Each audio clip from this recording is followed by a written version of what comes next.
Hello, I'm Carl Malm, project leader of Material Business Center, and now I wish to share some knowledge and insights from this project and also some successful methods that could be used for the future when it comes to stimulating the business agenda around materials technology in Sweden.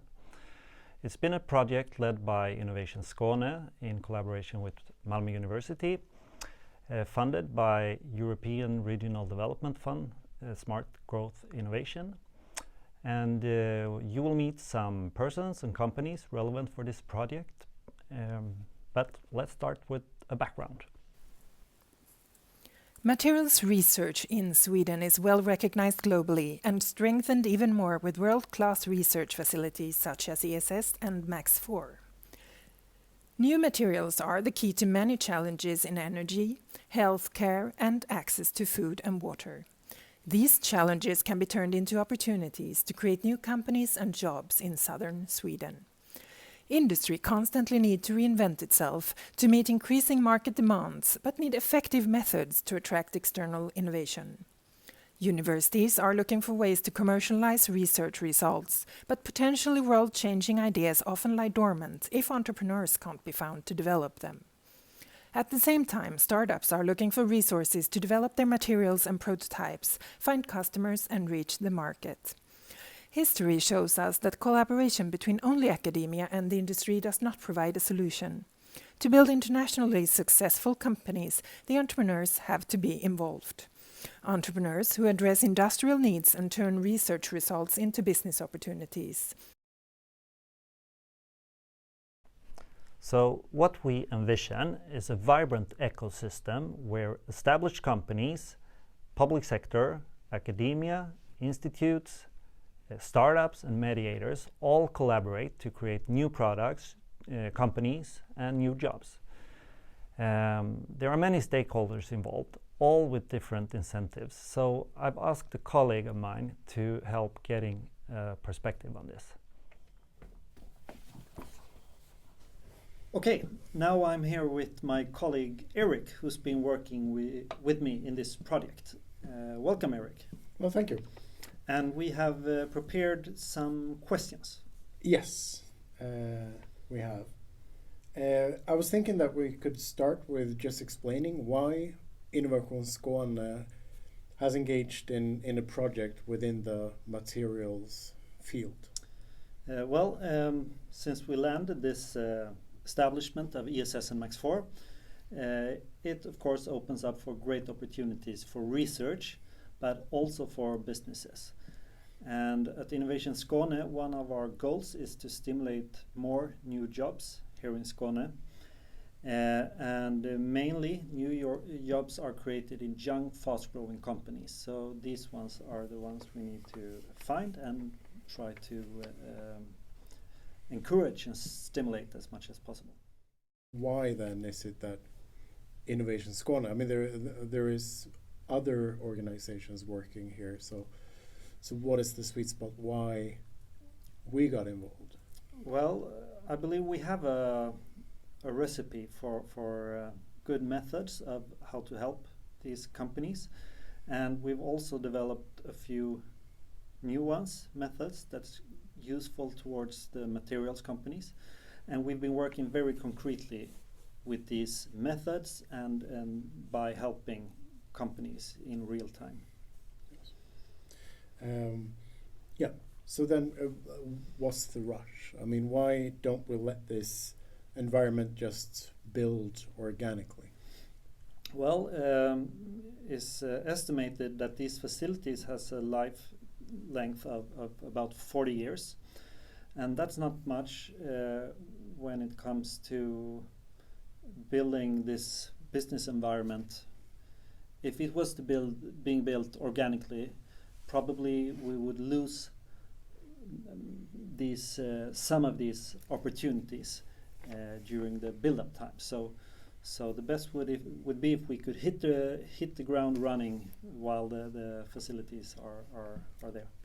Yeah. So when we're talking about material in Skåne, then do you think it's too much of a focus on ESS and Max4 Do you think there are any other tools of analysis that are of interest for industry, or how should we look at it? Now, so we should definitely not talk too much about the techniques. We should always start with the challenge of a company, and then see what kind of techniques could be used to solve these challenges. So if you start with the techniques, you will probably lose the company's attention quite quickly. So always start with the challenge and then see how you can solve it. So, and there's of course a lot of other different techniques that are available then. Yeah.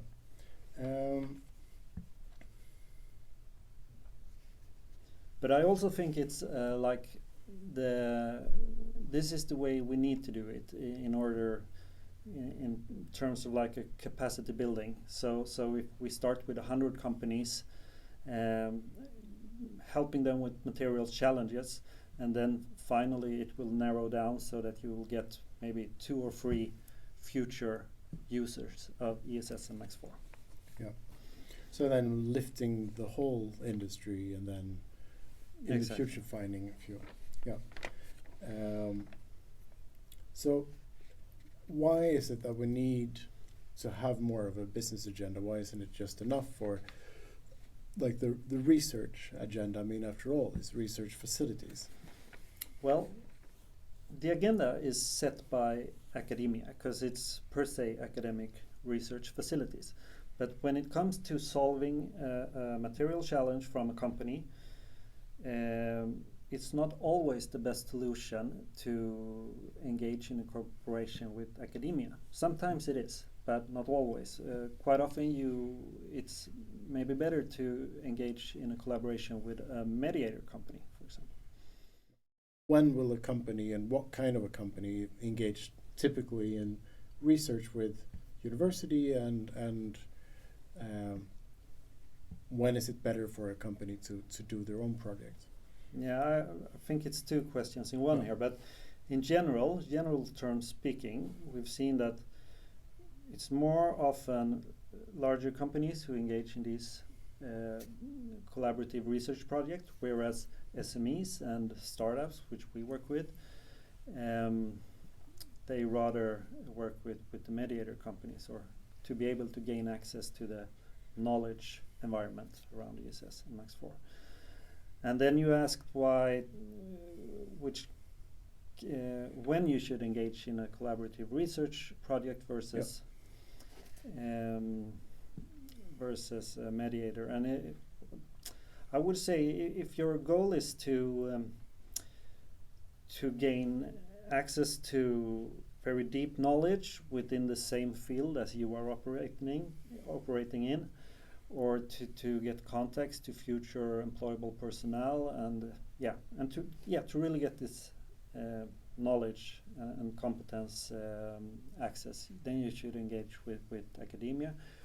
Whereas if it's a case of urgency, or if it's about secrecy, because there could be a conflict between patenting, that's could be a goal of your company, the outcome of your challenge. And if you want to patent something, it must be new, so you cannot have it published as in before. So there is a bit of a conflict between patenting and publishing. So it's not obvious for all companies which route to choose. We've encountered a couple of different types of companies, or we've worked mainly with startups, but could you just explain like the different categories that we have? Because they're all part of the same environments, but we've encountered a couple of different. Yeah, I see what you mean. Definitely all companies differ from each other and have their different challenges, but from our perspective we could divide them into 2. First, the companies who have their origin from within academia, and those companies, they know the way around in this environment and know who to talk to and so on. But then we have the companies who comes from elsewhere without the background from academia, and those companies could gain a lot in competitiveness just by getting access to the knowledge environments, or if they wouldn't know who to talk to and so on, whether it's academia or mediators and so on. So here we could do a big difference just by giving them access to the environment. I think we're done. Thank you. Yep. So now go over to what we've actually done in this project. And we've focused a lot on the startups because this is where we find the new jobs.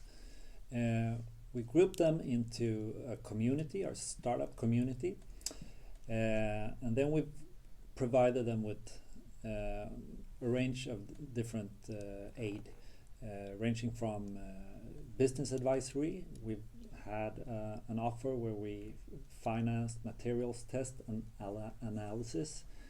We had a special part of the project focusing on sensor companies, helping them with sensor development. Also, for those companies who has reached that far, we have aid for internationalization.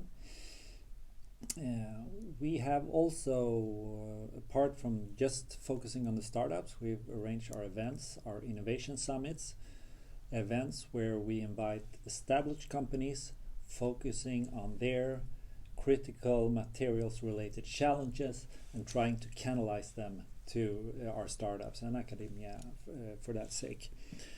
And I will now show you our development matrix. This is a model showing dividing a startup into 4 parts. The parts are market related, the market related parts, the technology parts, the organization or team, and finally economics or financing. And these 4 parts need to be developed aligned along the company's journey.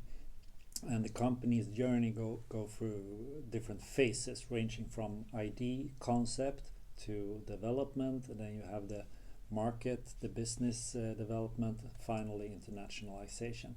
And it's quite interesting because we want to lift the companies into internationalization, because this is where you see the exponential growth of new jobs, even on the home market. And in all different boxes in this matrix, we have support that we can provide the startups with. And for example, for those who are in need of, and especially the materials companies are especially in need of materials tests and analysis. And then we've had financial muscles to provide them with that support. So we've contracted mediator companies to solve these challenges.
Let's also listen to an interview with one of the mediators connected to the project.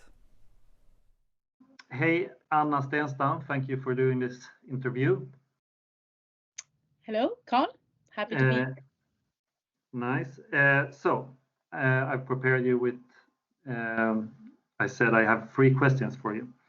So the first question, what's been good with being a contracted mediator in the Materials Business Center 2 project? It has foremost been that we've been in contact with companies that we would not have been able to support otherwise. I don't know if it's general, but for us, the projects that we have run with you have been with relatively small startups. And it has been, we would never have been able, they wouldn't have had the money to work with us. In this way, we have been able to help them, which always feels fantastic. At the same time as these young entrepreneurial individuals are fantastic to work with, and we need that injection ourselves. We work very much with large companies, and it's very good also for us to get even more agile by working with them. Thank you. Okay, so next question is, what significance do mediators play for the ecosystem around materials technology? Well, I think it as in anything in an ecosystem, everything is important, right? I think this is very important. It serves many purposes. A lot of people talk about the bandwidth that the large infrastructures, the universities, that they should increase their bandwidth to be able to reach more industry and reach both large and small. I think as a physical chemist that the interface between industry and academia, or excellence in industry, if you call it, that interface can only be a bit larger if you increase certain like ILO functions.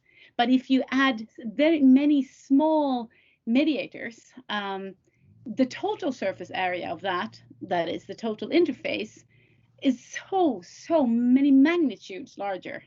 So you will actually reach many more industries, many more levels within those industries, not because you're so many more at one place, but because you're so many organizations working in this ecosystem. So I think it's a physical thing. It's about surface to volume ratio.